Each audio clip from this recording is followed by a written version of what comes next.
Well, Peter Moody's arrived here in Newmarket to have a first look at Black Caviar. Pete, you had a look at it this morning and worked out what you wanted to do. Are you happy?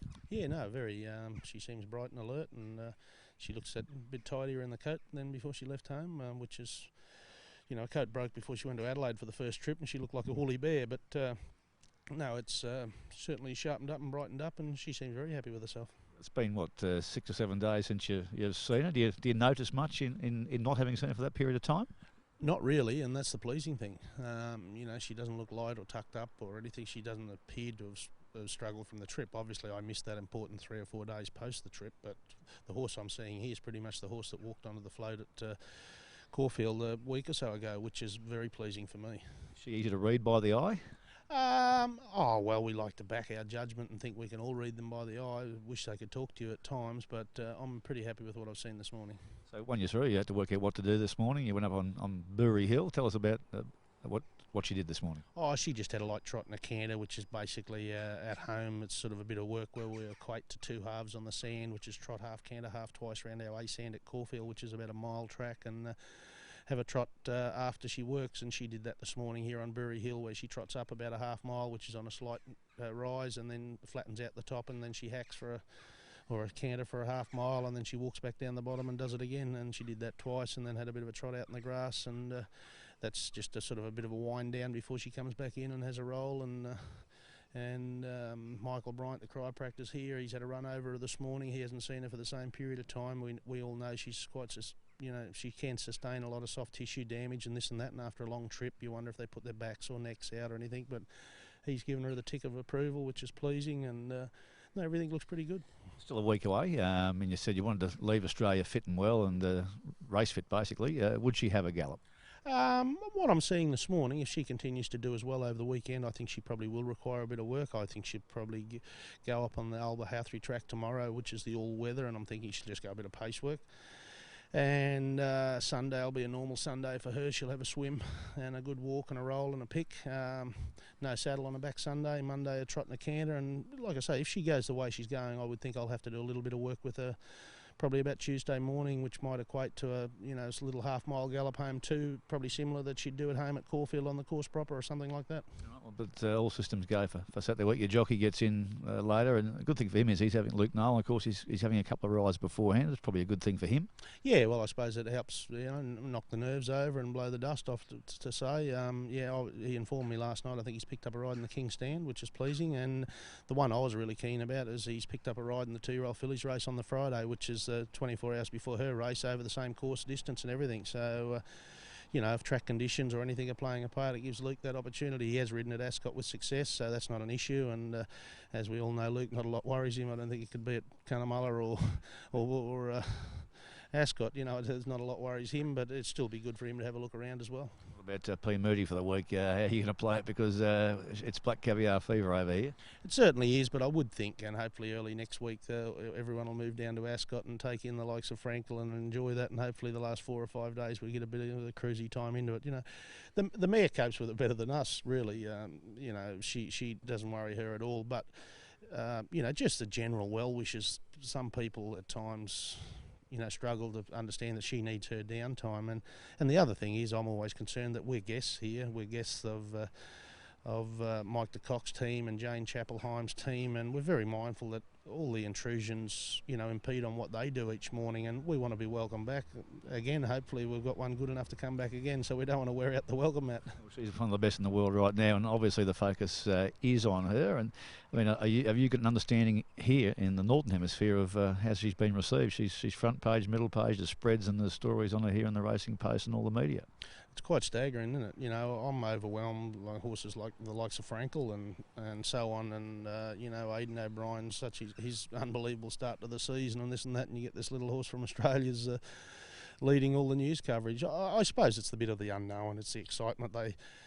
It's a bit like when their horses come down for us Melbourne Cup time, that they're leading all the news because they're the unknown, and I suppose she fits into that category a bit. And I'm a bit more worried about it. I want them writing about her on the Sunday after the race. I'm not too worried about it before. You would be too worried that they wouldn't be writing about it, would you? I mean, you'd be absolutely shocked, given that she's got here and travelled well, that she got beaten on Saturday week. Yeah, listen, we would be for sure. We wouldn't be shocked, we'd be gutted, but, we've still got 7 or 8 days to go, and things are going better than we could have anticipated at this point, so it's all looking well. Your opposition, I mean, you've put them on to Paul Massara's table there, with most of them ducking you and heading that way. I mean, do you want to see you go out there and put on a show, or just go out there and win? Oh, listen, I'm sticking to my old theory, a half an inch will do me, but...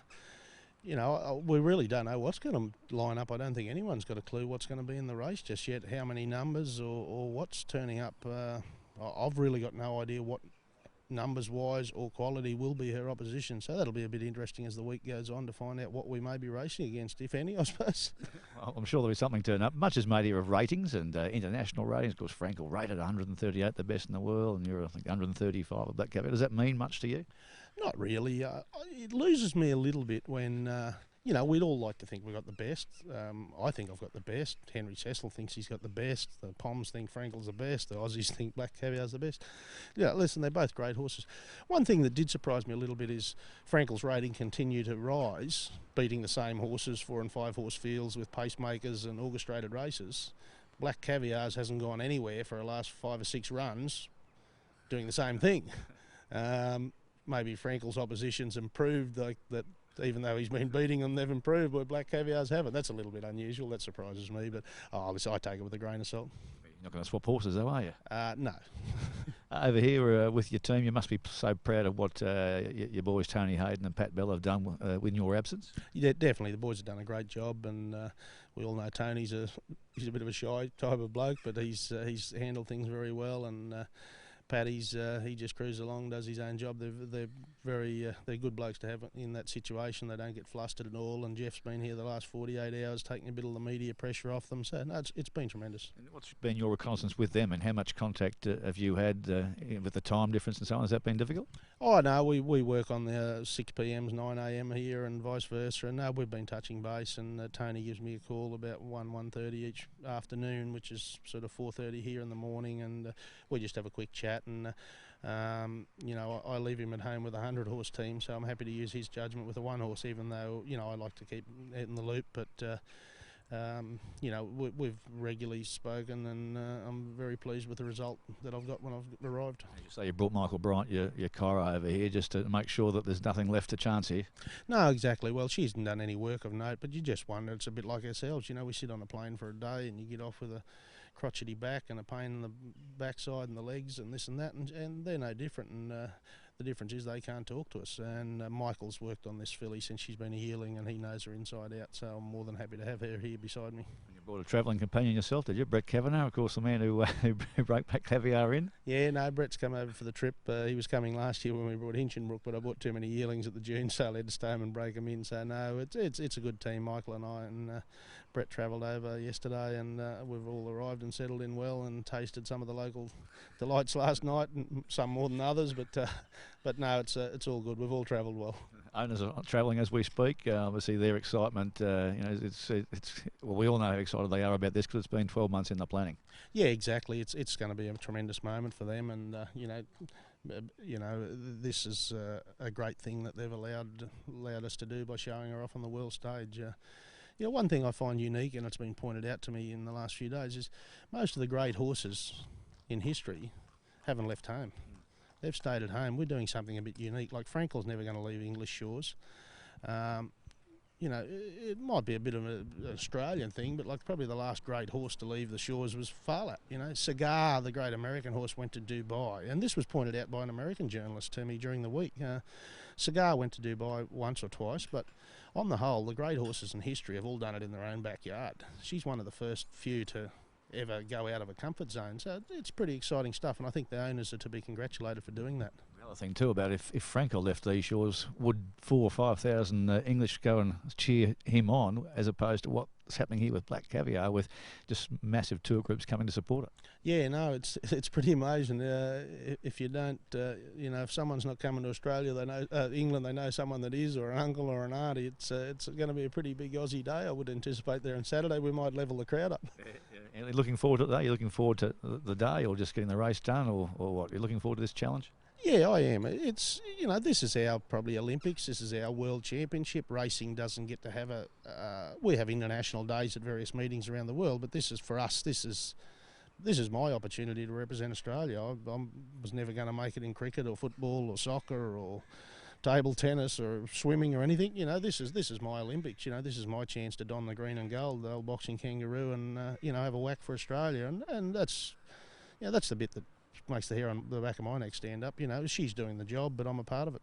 You've been here before, and you've said, you know, this would be something special for Peter Moody from Wyandra, wouldn't it, to come here after 3 times of getting beaten and long trips home? I mean, it would mean a lot to you as a trainer. Oh, definitely. And like I've said previously, not only like I saw Freedy here a few years ago with Miss Andretti and how he was moved by it, but even to see the locals, you know, your Henry Cecils, Michael Stouts, Luca Kamani's, see how much they're moved by winning a race at this meeting. It must be something pretty special. So to have that opportunity, and you know, it's going to pretty exciting stuff. Is there any truth that the Queen herself has made some ask that she gets to see Black Caviar? No, not directly to myself anyhow, I can assure you of that. There was a hope that she might have seen her in Australia when she visited last year, but that didn't happen. But I'm sure she'll be pretty curious like everyone else, and I'd love to see her come down in the yard, because this is the sort of horse that she'll be able to walk up and give her a pat in the parade ring, as we've seen how relaxed she is. So hopefully the Queen gets to enjoy her. Hopefully we'll get to enjoy next week, Pete. Good luck. Cheers, Bruce.